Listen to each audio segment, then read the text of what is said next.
Hey, so I have a question here, right? You can see this article here was written today, Thursday, 5th of December at 6 o'clock, right? And of course, it's the Dutch Muslim, the Dr. Umar Al Qadri. From a violent attack to online abuse, the hatred directed at me has been relentless, right? So I'm sitting here thinking, like, all these, they keep putting this guy up in front of us for some reason, right? Think about why they're putting this guy up in front of us.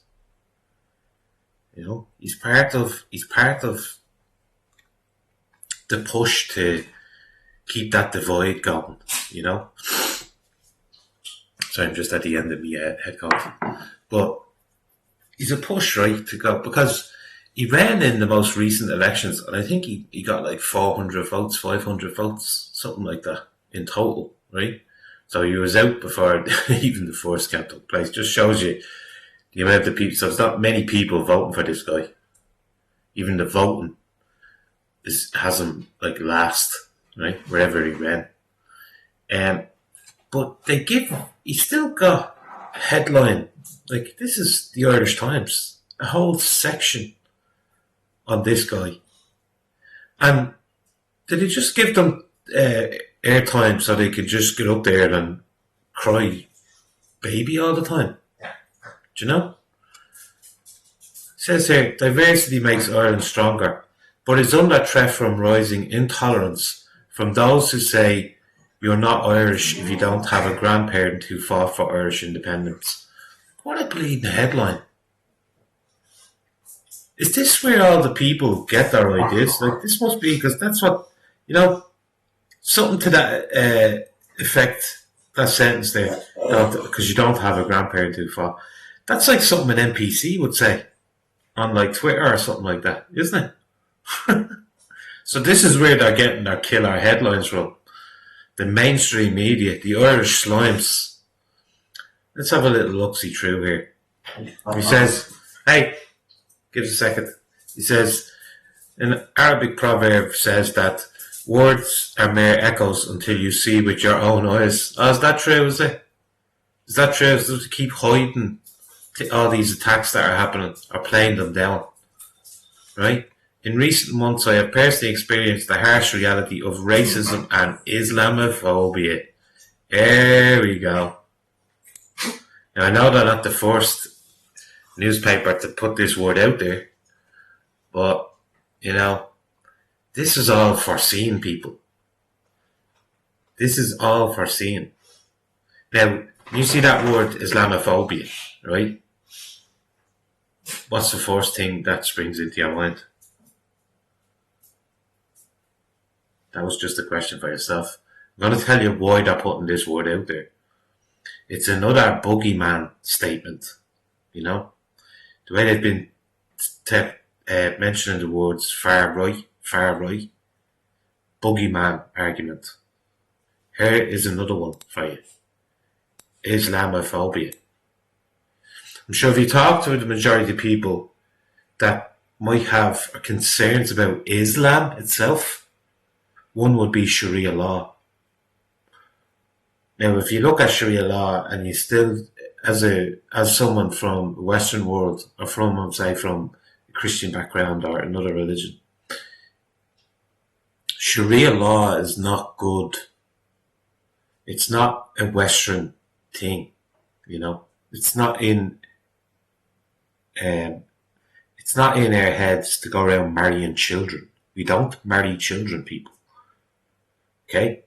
2, we don't hide our females away so only the husband can see them. We don't do that. So they're the big concerns. When they're throwing Islamophobia after you, Christopher Hitchens warned you about all this coming in like the 90s. Do you know? So get learned on these people, like Mr. Hitchens. Go and look him up, research. He told you that Islamophobia is going to be used. And when he said it, everyone in the room was like, what the fuck's he talking about? Islamophobia? What's he talking about? What? And that's in the 90s. So I'd imagine if they just keep it around long enough, well, then they'll have people out there that will say, "Oh, it always existed. Don't be stupid. It always existed." Do you know? You see, to reassure themselves that they're on the right side when all they have to do is go like 20 minutes of research, and they can find out why people have an issue with Sharia law. Simple as that, right? But here he is. He's dropping the word Islamophobia in Ireland. Here we go.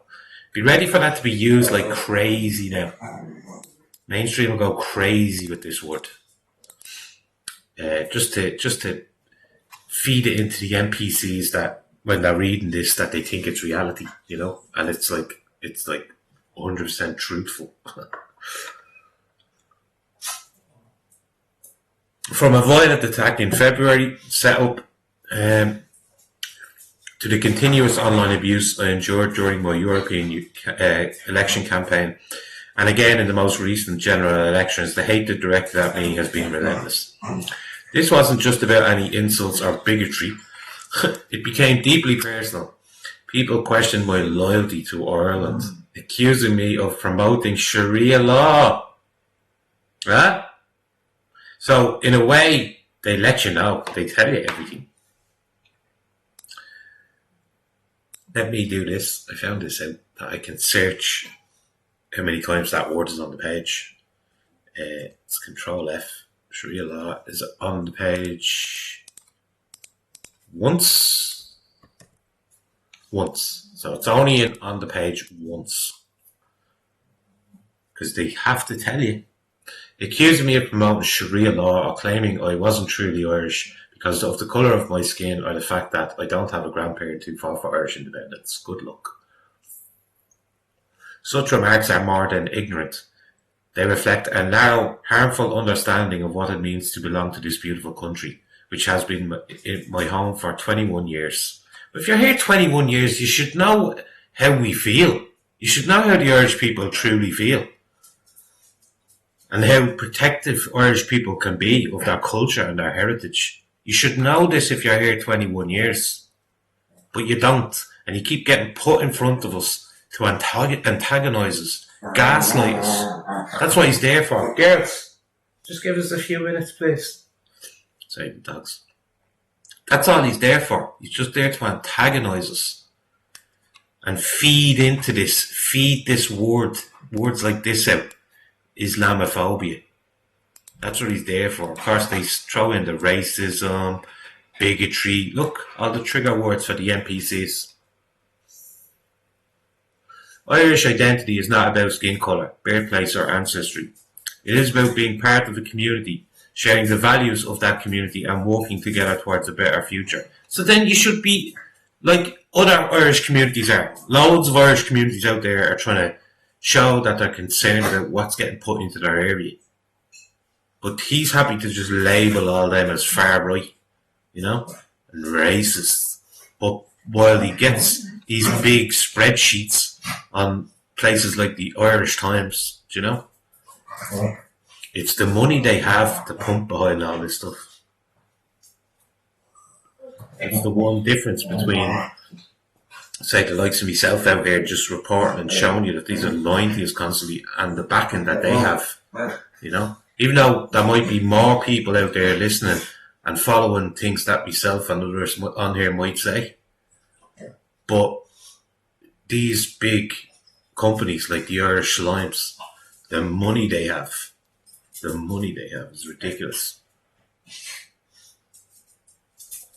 And people will write and say anything for money, It's in my blood that makes you Irish, but a willingness to be part of the Irish nation are words attributed to Thomas Davis, the 19th century nationalist thinker. For me, these words still have a resonance today. They are a reminder that Irishness is a shared commitment and not just a birthright. Purely brought in to store shit up, people. I'm telling you now. You know this. Irish identity has always been dynamic and has been constantly shaped by history and by the people who call this island home. Christianity, for example, which may associate with Irish culture, originated in the Middle East, One of Ireland's patron saints and most celebrated symbols of Irish identity, St. Patrick, was not a native of Ireland. He was British.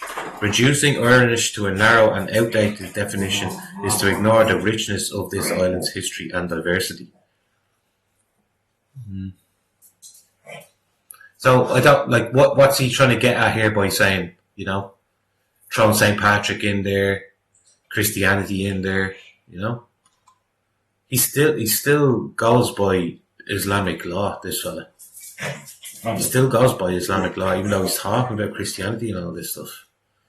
Now here we go. Look, the diversity makes Ireland stronger, but it is under threat from rising intolerance. Intolerance. Second time they use that word. Let me see how many times they use that word on this page.